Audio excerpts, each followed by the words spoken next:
Osmania university seminar హాల్లో scholars విద్యార్థులు శాంతి చర్చలు అనే సబ్జెక్టు పైన సెమినార్ నిర్వహించుకోవడం జరిగినది. ఈ సెమినార్కు ప్రొఫెసర్ హరగోపాల్, గడ్డం లక్ష్మణ్, జస్టిస్ చంద్రకుమార్, గోపీనాథ్, కాశిం, అన్వర్ ఖాన్, పద్మక్క, భాస్కర్ మొదలగు వారు పాల్గొని ప్రసంగించగా రీసెర్చ్ విద్యార్థి సంఘాల నాయకులు పాల్గొన్నారు. ఈ సమావేశానికి అధ్యక్షత ఆజాద్ వహించగా పీస్ కమిటీ నుంచి హరగోపాల్, చంద్రకుమారులు ప్రెస్ నోట్ అందించారు.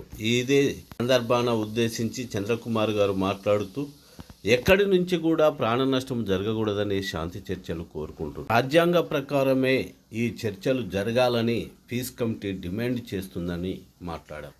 ఈ సందర్భంగా ప్రజలకు ఇంకా కొన్ని సూచనలు కూడా చేస్తూ ప్రజలు మొత్తము తండోపతండాలుగా కదిలి ఈ డిమాండ్ను ఇంకా ముందుకు తీసుకుపోవటానికి సహకరిస్తూ రోడ్ల మీదకి రావాల్సిన అవసరం ఎంతైనా ఉందని జస్టిస్ చంద్రకుమార్ గారు మాట్లాడారు. అశోకుని చరిత్ర మనకి ఏం చెప్తున్నది? అశోకుని ధర్మచక్రాన్ని మీరు జాతీయ జెండాలో ఉంచి ప్రతిసారి మనం గౌరవిస్తున్నాము, వందనం చేస్తున్నాము. ప్రధానమంత్రి అయినా, రాష్ట్రపతి అయినా, హోంమంత్రి అయినా ఎవరైనా కూడా జాతీయ జెండాకు నమస్కారం చేస్తారు. అలాంటప్పుడు ఆ జాతీయ జెండాలో ఉన్నటువంటి అశోక చక్రం ఎక్కడి నుంచి మీరు తీసుకున్నారో అశోకుడు ఇచ్చిన సందేశం ఏంటి? ఆయన కళింగ దేశమే దండెత్తిపోయినప్పుడు వందలాది మంది వేలాది మంది చనిపోతే ఆ యొక్క దృశ్యాన్ని చూసిన తర్వాత చనిపోయినటువంటి వాళ్ళకు సైనికులు వాళ్ళ భార్య ఏడుపులు అన్నింటినీ చూసిన తర్వాత అశోకుడు తన యొక్క మనసును మార్చుకొని బౌద్ధ మతాన్ని స్వీకరించి యుద్ధాలు చేయవద్దు, హింసను చేయవద్దు, ఎవరిని కూడా చంపవద్దు అనే గొప్ప సందేశాన్ని మనకి ఇచ్చాడు.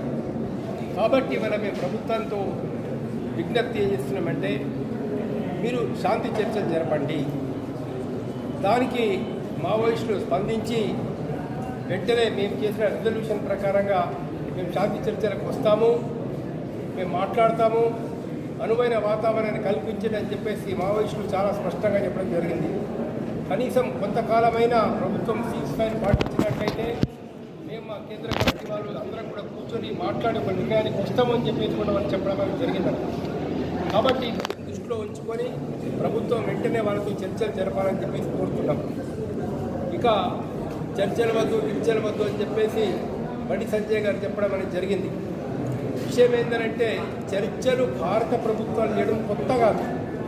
ఇంతకు గుర్కా ల్యాండ్తో వాళ్ళతో చేశారు, బోడో ల్యాండ్ వాళ్ళతో చేశారు, అస్సాంలో అనేక చోట్ల ఈస్ట్ ఇండియాలో జరిగినటువంటి అనేక సంస్థలతో ఎవరైతే ఆయుధాలు పట్టుకున్నారో, పోరాటాలు చేసినారో, దేశం విడిపోతామని అలాంటి వాళ్ళతో కూడా మీరు చర్చలు చేసి వాళ్ళ ఒప్పందం చేసుకున్నారు.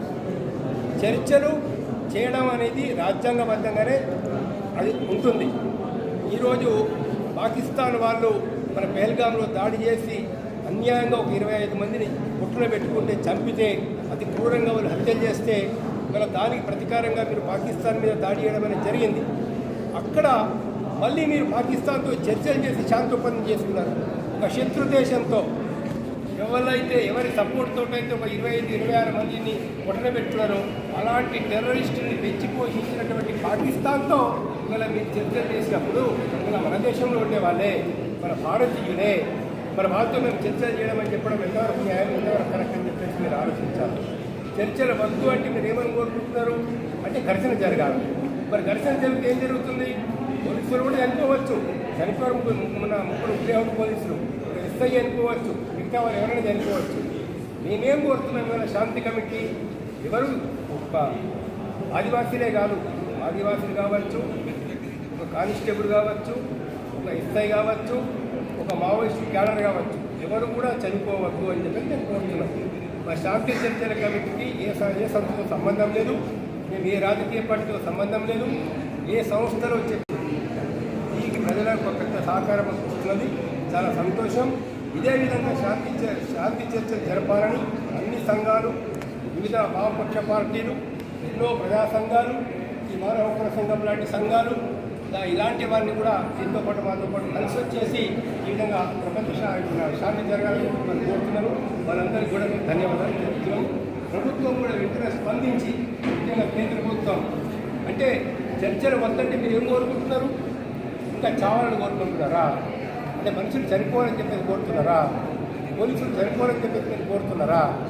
ఇది ఒక మనిషిని చనిపోవాలని కోరుకోవడం, మిమ్మల్ని ఖతం చేసేస్తాం 2026 కల్లా అనేటువంటి మాటలు మాట్లాడడం అది మానవత్వానికి వ్యతిరేకం, రాజ్యాంగానికి వ్యతిరేకం. రాజ్యాంగంలో ఉండేటువంటి ఆర్టికల్ 21 మీరు వైలేట్ చేస్తున్నట్లు.